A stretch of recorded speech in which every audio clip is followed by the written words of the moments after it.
welcome to livealittlehigher.com.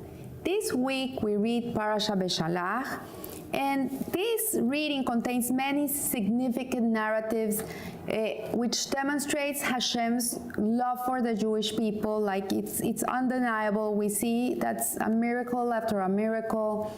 Forget already the 10 plagues he produced in Egypt, so they would let us go free. In this parasha, we read about the splitting of the Red Sea. We read about the manna falling down, the food, the miraculous food that sustained the Jewish people for 40 years in the desert, and also the miraculous victory of the Jewish people over Amalek. They won that war, they were not destroyed. And we see also that the Jewish people also show favor towards Hashem in this parasha. We see that they sing the famous Song of the Sea. This is why this Shabbat is called the Shabbat Shirah, the Shabbat Shirah, the Shabbat of Song, in which the Jewish people, after crossing the Red Sea, the Yam Suf, and they're healthy and they're complete, they sing to Hashem praises of greatness, of gratitude. And it's a very, very powerful acknowledgement from the Jewish people towards Hashem. And we see that it was so great that they were even able for a common person to attain prophecy. So, but anyways, even though we see all these wondrous natural events going on, the name of the parasha really is very contradictory to what we read in the parasha. The name of the parasha Beshallach, which means he sent forth, it's talking about that the Jewish people really didn't want to leave Egypt. They were very comfortable there, even though they had been slaves for 210 years. We have to understand that when the plague started, 6 months later, the Jewish people were set free already. They were not slaves anymore in the land of Egypt. They lived in the land of Goshen, which was the richest part of the land, and they became very comfortable people. They had their yeshivas, they didn't lack food, they lived in a very nice place, and they became very comfortable. In a certain way, this sounds very, very something that we could relate to, like Jewish people living in exile, living in the diaspora outside of the land of Israel. We come and we live in different places of the world and we feel comfortable. We make a living, we have our beautiful homes, we make Jewish schools, we have yeshivas, we have shuls, we have a Jewish life, and suddenly we become very comfortable. So this is what this name of this parasha Beshallach really, even though it sounds negative, really in truth, it is. It's telling us that the Jewish people would have never left Egypt if a Pharaoh wouldn't have told them to get out. So describing Pharaoh as the agent of the Exodus, he was really, even though he was so bad, we know that he's the agent, he's the facilitator that made it possible for us to get out of Egypt. It points to one of its purposes and alludes to our ultimate mission within creation, which to highlight this factor, God told Moshe at the very beginning of the process of redemption, with a strong hand, Pharaoh will drive them from his land. So he had to almost throw us out of Egypt. Like he threw us out of Egypt. He said, leave. And it was in such a haste that the Jewish people didn't even have provisions to leave. They had to just, the bread, they didn't have time to rise. They just put it in the oven and they had to eat this matzah, which we eat on Pesach to remember the Exodus. And we see that they left in a haste. They left like in 1 minute. So for the intent of creation is that this material world and all of its elements be transformed into a dwelling for Hashem. So the whole purpose of God creating a material world where we are is that we should make a dwelling place for God in this world. And this includes even those elements which at first would oppose the forces of holiness. So sometimes we're confronted in our lifetime, I wouldn't say sometimes, most of the time we're confronted in our lifetime with opposing forces that don't make it easy for us to make a dwelling place for Hashem in this world. For example, in the United States, it's very easy to be a kosher Jew in New York, maybe not in Milwaukee, but there's certain places where being a God-fearing Jew is much easier than in other places. Like you cannot find kosher food, you have to, like in Colombia, for example, if you're very, very frum and you have Halab Israel milk, then you have, in the olden days, today you can get it, but I'm telling 30 years ago, the rabbi had to go to the farm and watch the milkman milk the cow, and he himself had to take the milk with him, and he himself had to boil it. So there's places where you just walk into a grocery store and the milk is there in the fridge, like it happens to me now, and thank God, Baruch Hashem, I have it easy. There's other places where it becomes even harder. So the whole intent of creation is to make a dwelling place for Hashem in this world, and as opposing the forces, the more opposition you find, the harder it is for you to eat kosher, the bigger is gonna be your merit. So ultimately, every aspect of being will serve a positive purpose. So in certain cases, as with Pharaoh, a transformation is necessary first, and we see that in the original state, such people cannot serve a positive purpose. So we see Pharaoh. What good can you see from a guy like that? There's nothing enlightening about such an evil person.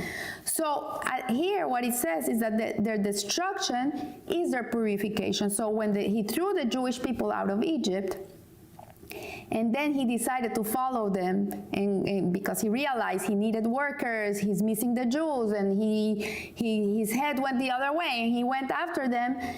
The whole purpose was so Hashem could finish him off and finish off the Egyptians.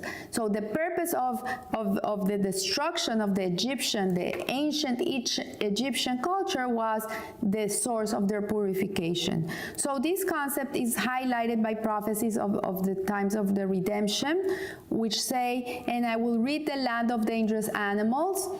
Our sages interpret this to mean the animals will be transformed so that they will no longer cause harm, as it is written, "The wolf will dwell with the lamb. In the era of ultimate good, predators will continue to exist." So the wolf will lie right next to the lamb, and he's not gonna eat the lamb, because what's gonna happen is that the negative tendencies are gonna disappear. It doesn't mean that there's not gonna be any wolves. There's gonna be wolves. There's gonna be lions. There's gonna be all these things, but the negativity is gonna disappear. So God's intent in creation was not only to reveal the unbounded spiritual light within the material existence. It's not only to elevate the sparks of holiness within the material existence. He would have not ever created a material world if this would have been his only intent. The truth is that God's desire is that every aspect of existence becomes part of his dwelling. So he wants that the good, the bad, the gray, the black, everything becomes holy. It's a transformation towards holiness, and just as a mortal dwelling reveals the character of its owner, every element of God's dwelling is intended to reveal the different facets of his being. So this is a little bit hard to understand, because it talks about the expression of inner good within the evil. Like everything that's bad in the world, in reality, has a spark of goodness within it that has to be also revealed. And maybe in our lifetime we won't be able to see it unless Mashiach comes now. But in the times of Mashiach, that's what's gonna be. The revelation of Hashem is gonna be everywhere. You're gonna be able to see God's hand in everything. You're gonna be able to understand everything. Today we can't, we don't, because we're in exile. So as a foretaste of this ultimate state, the name of our Torah reading focuses on the transformation of Pharaoh. So that's why the name of Beshallach is sent forth, because what it's telling us is that the message is that even the most perverse elements in our life, in our existence, can generate positive influences. Like everything is good. Everything is good. It doesn't matter what happens to us. Everything at the end of the day is good. So there's a question, nevertheless, that remains unresolved. And the question is, why was it necessary for Pharaoh to send the Jewish people out of Egypt? Why did he have to throw us out?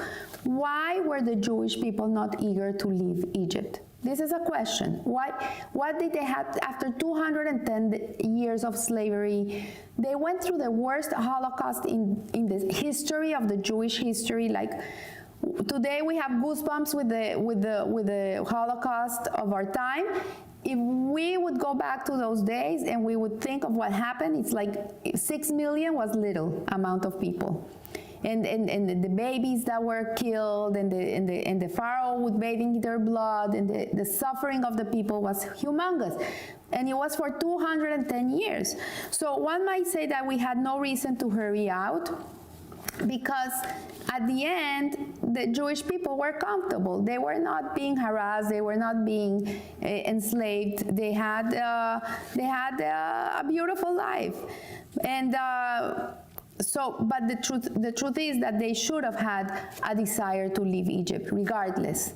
And our sages state that all the people who did not want to leave, which actually were 80% of them, it's mind-boggling to me that 80% of the Jewish people didn't want to leave Egypt, and they died eventually in the plague of darkness. They died. Hashem said, if they're not going to get out of Egypt and they're not going to go to Israel, to the promised land, then what's the purpose of them? I have no purpose for them. They have no purpose. They're not going to receive the Torah, and they're not going to be doing what they have to do. So they were killed. So we see here that all the Jews who remained didn't want to leave. And the 20% realized that living in exile, even amidst security and prosperity, is not the Jewish purpose. This is not why we're here. But the same way, even 20% that wanted to leave, the question is, why did Pharaoh have to throw them out? Why did he have to force them to get out of there? So the Rebbe, in his teachings, he teaches us that this question can be resolved on the basis of a parallel concept. And he says that God had promised Moshe that he would give the Jewish people the Torah. As it is written, after you lead the people out of Egypt, you will serve God on this mountain. And the Jews rejoiced. They were so happy. When they came to receive the Torah at Mount Sinai, they were like angels. They were pure, and they all stood up together as one heart. It was as a one beating heart. It was oneness. It was unity. But nevertheless, Hashem, when he was giving them the Torah, had to suspend the mountain on top of their heads. And the Midrash tells us that if the Jewish people would have not accepted the Torah, wouldn't have said that we will do and then we will learn, Naseh v'nishma, the mountain would have fallen on top of them, and this would have been their cemetery. This would have been the end of them, because then there was no purpose for them to be alive. So the question is, why did God have to suspend that mountain on top of their heads if they were eager to receive the Torah? They were ready to receive it. They said, Naseh v'nishma, we will do and then we will learn. So the point is that there are different levels of desire. And this I had to research a little more, and thank God that my husband has good contacts. He called Rabbi Katz, who is an incredible rabbi, that translates all the Maimarim of the Rebbe, and he asked him for me, what does this mean, the levels of desire? And he gave me a beautiful explanation about it. He says that there's different levels of desire that a person has, and they depend on how much the person needs it or it's important to him. So, for example, if a person is hungry and he wants to have breakfast and he wants some scrambled eggs, he desires scrambled eggs for breakfast, but instead of scrambled eggs, the wife made for him pancakes, he's not gonna make a big deal about it because pancakes are good too. They're delicious. They're even more in a higher level than the scrambled eggs. So he won't be upset about it. His level of desire is met. But imagine that he has a desire to eat breakfast, and if he isn't able to eat breakfast, like he has a very important meeting and he didn't have time and he has to run out and he had to go without his breakfast, he's gonna be upset. He's gonna be like, oh, I wanted breakfast, I desire breakfast, but he'll get over it soon. He'll have a muffin on the way or whatever, and he'll get over it soon. It's not a big deal. But then he has a desire to eat, and he's not able to eat for 24 hours because maybe he's gonna have a procedure done and they don't let him eat for 24 hours. And so the desire of food is gonna be even greater. He's gonna be like thinking about food much more. But if he can eat for 3 straight days, then the desire for food switches, because the 24 hours, as much as he's thinking about food and he's dreaming about it and he's hungry, he'll survive. It's not a big deal. It's not a life-changing experience. But if it comes to be 3 days that he's stuck in a place in the mountains, he got lost, he's in a cave and he's lost and there's nothing to eat for 3 days, then this desire switches from comfort to a survival mode desire. So then he is gonna do whatever it takes to get food because he needs to survive. And that desire fills his whole being, and that's the only thing he's gonna be able to think about is food, food, food, food. I need to eat, I need to live, I need to survive. So in the same way, a Jew has an innate desire to connect to Hashem. We need to connect to God. We need to. It's a desire. It's innate. It's something very strong that every Jew has. But at the same way as I just explained the different levels of desire regarding food, in our connection to Hashem, it's very similar. So sometimes a person needs that he wants to connect to Hashem, but he cannot give himself the luxury of connecting to Hashem. So he goes to shul once a week for Shabbat. But during the week, he doesn't go to pray because he has to be in his office at 8. And he doesn't want to wake up at 5 o'clock in the morning to go to the minyan. It's a luxury. So, okay, he doesn't feel so bad about it. It's okay. Instead of pancakes, instead of scrambled eggs, they gave me pancakes. I cannot complain.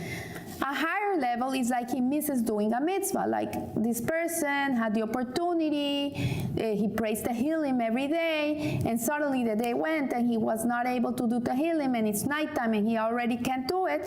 He's gonna be upset because he couldn't do it. It's gonna bother him. But eventually he'll get over it. I'll do them tomorrow. I'll do double tomorrow. So the higher level is that he feels that his connection to Hashem is his very life. And his desire to connect to Hashem takes over his entire being. So there's a higher level. This is the level in which we cannot live without God. He's the air we breathe. If I don't wake up in the morning and I don't pray, it's the first thing I do in the morning, I cannot continue with my day. It's impossible. I need to plug in. So it says here that one of the reasons for exile is exactly this, that we awaken in ourselves a deeper yearning for Hashem, that being so far away from Him makes us want to be closer to Him. This is what Rabbi Katz explained to me. It's to awaken a yearning and a need to connect, and that the only thing we really want in our lives is Hashem. All I want is you, God. This is it. I want to have you in every little thing I do in my life.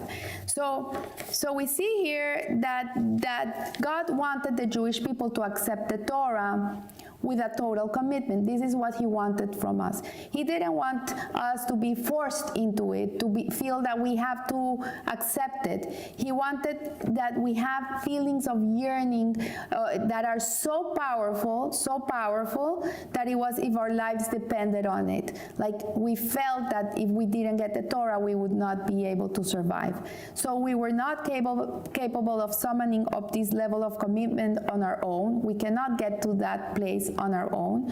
So God compelled us to reach this peak through external means, which was Pharaoh.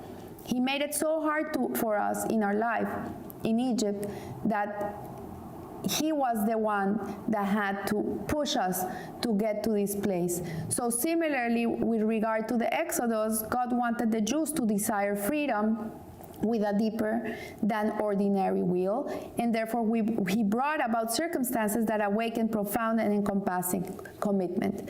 So right now we're in exile, the world is upside down, we hear all these crazy things going on, the coronavirus here, and the politics here, and the anti-Semitism here, and it's all a mash.